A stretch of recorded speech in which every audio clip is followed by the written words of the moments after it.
L'Afrique du Sud, avec une population estimée en 2022 à 60 millions d'habitants, est l'une des puissances industrielles du continent. Comme le précise Universalis, la référence encyclopédique du monde francophone, dédiée à la recherche documentaire, la culture et l'enseignement, l'histoire de ce pays se construit autour de la rencontre et de la confrontation de groupes humains en mouvement sur l'espace de l'Afrique australe.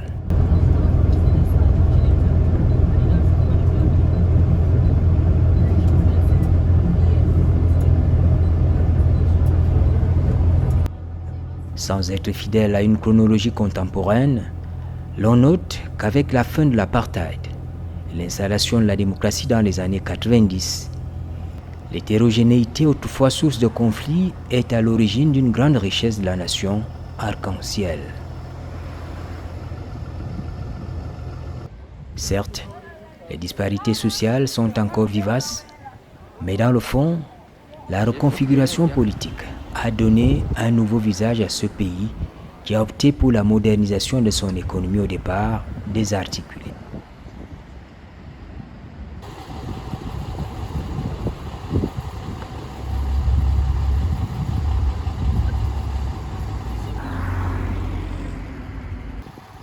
C'est ce pays aux ressources naturelles importantes qui a été choisi par l'Union africaine pour accueillir le voyage d'études des boursiers des médias africains.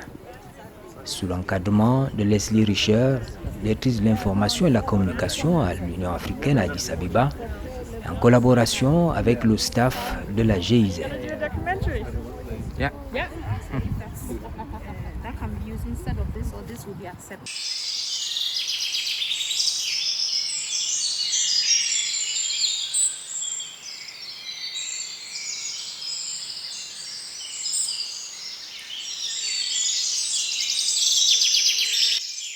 Le vaste territoire de plus d'1,2 million regorge de richesses d'un point de vue touristique, parcs nationaux attrayants, des réserves naturelles, massifs montagneux, côtes baignées de l'Atlantique et de l'océan Indien.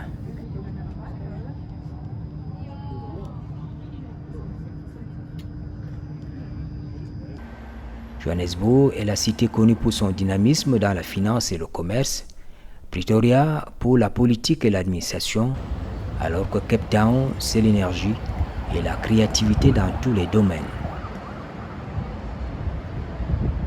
Ce sont en réalité des destinations fréquentes pour les amoureux des plages et du soleil, les passionnés des plongées maritimes. À Cape Town, qui politiquement abrite le Parlement sud-africain, d'un point de vue largement partagé, on mêle le business et le tourisme. La vie au quotidien donne le sentiment d'harmonie, malgré le lot de contradictions et de désespérance.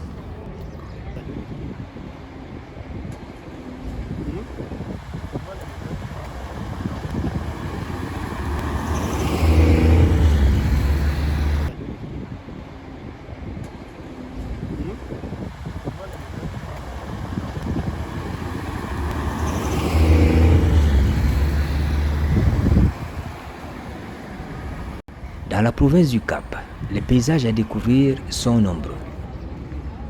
Par exemple, le Cap de Bonne-Espérance, qui ouvre sur la route d'Asie, il est caressé par des flots des océans Atlantique et Indien, à la jonction de courants maritimes contraires de nature à créer des tempêtes. Cet espace visité régulièrement tient son histoire du passage du navigateur portugais Bartolomé Dias en 1448.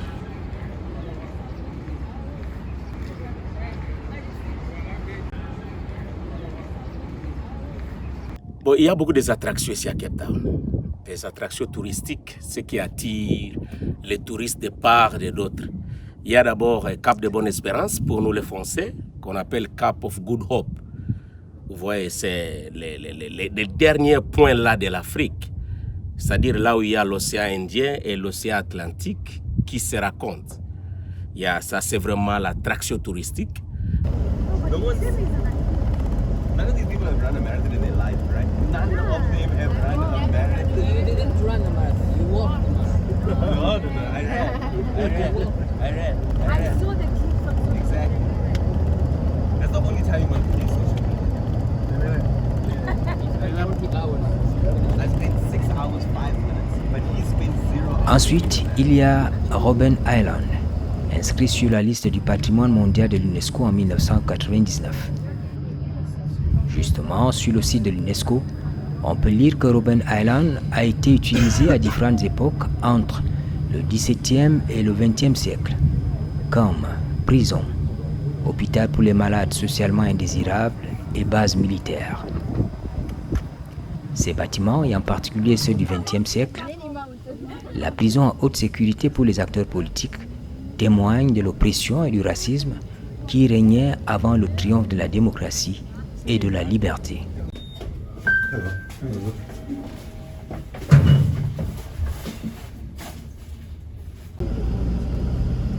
Quoi, c'est les trucs qui est grand comme ça, c'est ça qui arrive jusqu'ici. Nope.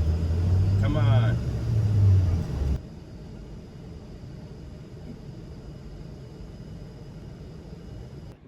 Les futurs présidents de l'Afrique du Sud, Jacob Zuma et Nelson Mandela, ont séjourné ici. Condamné à la prison à vie pour avoir comploté de renverser le système d'apartheid, Nelson Mandela a passé 18 de ses 27 années derrière les barreaux à Robben Island. Enfin, il y a au Cap le site emblématique de la montagne de la Table, partie intégrante d'une chaîne de montagnes accessible à pied passant par le chemin des randonnées.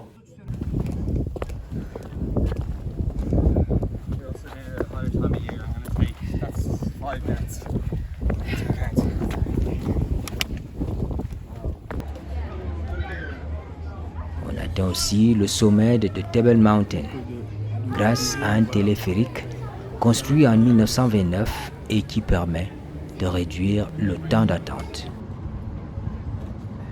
Du haut de la montagne dominant, la ville du Cap, on découvre une faune et une fleur superbes.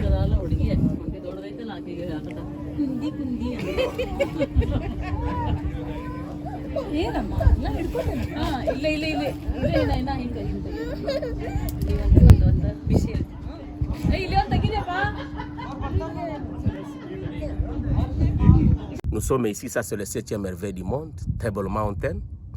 Là où on utilise des cable cars, c'est plus d'1 kilomètre et 600 et quelques mètres d'altitude. Et on monte sur les câbles.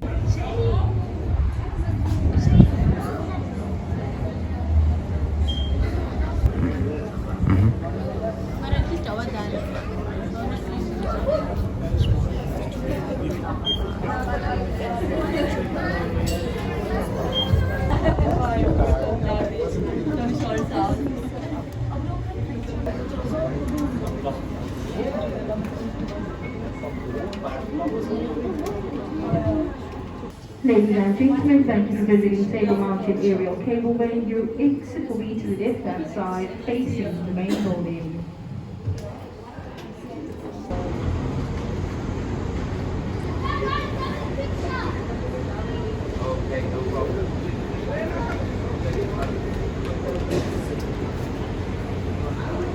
Vous voyez.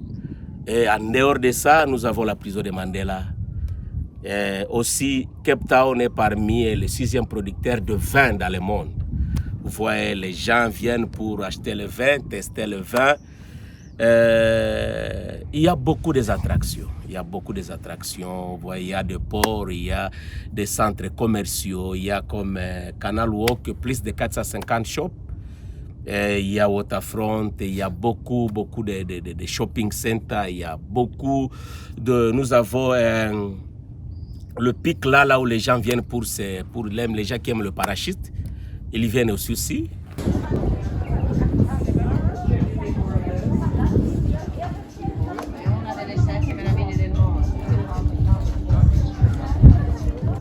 Comme en ce moment de beau soleil, Table Mountain réserve des moments riches en aventure aux vacanciers.